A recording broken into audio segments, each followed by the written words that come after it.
조간 브리핑입니다. 먼저 중앙일보 함께 보시죠. 청와대 최태원 가장 먼저 찾았다라는 제목의 기사입니다.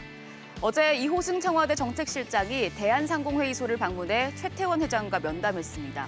신문은 청와대 경제참모들이 기업인 단체별 면담 일정을 잡고 그 첫 번째 면담자로 최 회장을 만난 사실에 주목했는데요.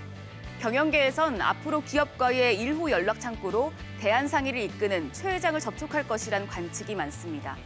최 회장이 기업인 단체 수장 중 가장 큰 기업 대표고 대중소 기업이 모두 회원으로 가입해 있다는 점 등이 정부 소통 창구로서 제격이라는 해석인데요. 이날 최 회장은 정부와 기업 간 인식의 차이를 좁히기 위해 상의가 소통 창구로서 역할을 하겠다고 밝혔고요.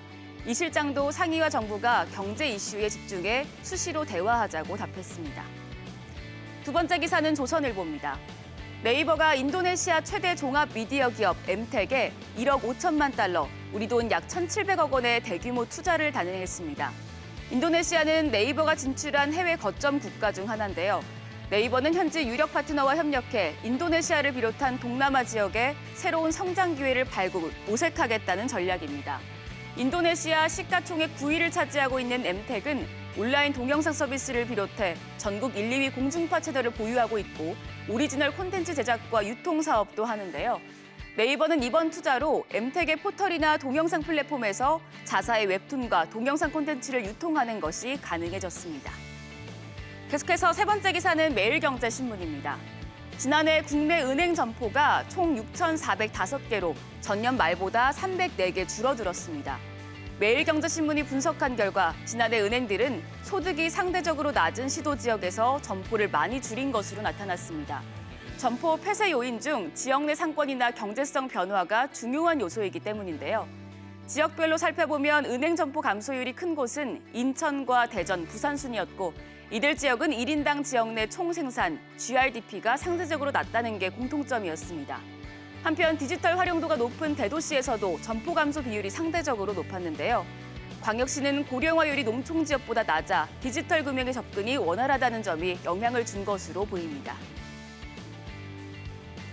SK이노베이션과 LG에너지솔루션의 배터리 분쟁에 대한 바이든 대통령의 거부권 행사 시한이 나흘 앞으로 다가왔습니다. 이에 따라 양측의 로비가 더욱 치열하게 전개되고 있는데요. SK는 조지아주에 짓고 있는 3조 원 규모의 배터리 공장 가동이 중단될 경우 미국이 전기차 확대를 통한 기후변화에 대처하는 데 어려움을 겪을 것이라며 백악관의 거부권 행사 필요성을 강조하고 있고요. 이에 맞서 LG는 오바마 정부에서 활동했던 고위급 로비스트들을 영입했습니다. 과연 승자는 누가 될까요? 현지 시간 오는 11일 바이든 대통령이 거부권을 행사할지 더욱 주목되고 있습니다. 오늘 마지막 기사 동아일보입니다.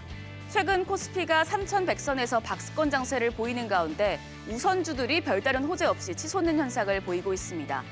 우선주는 의결권이 없는 대신 보통주보다 배당을 더 많이 받을 수 있는 주식인데요.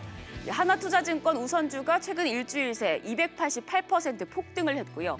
그 외 한양증권과 유안타증권, 노루페인트, 코오롱 우선주도 지난 6일과 7일 이틀간 한 차례씩 상한가를 경신했습니다.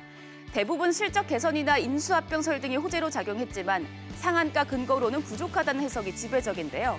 전문가들은 우선주는 상장 주식수 자체가 적고 거래량과 시가총액도 적어서 주가 띄우기에 쉽게 흔들릴 수 있다며 투자에 유의해야 한다고 당부했습니다. 지금까지 조간 브리핑이었습니다.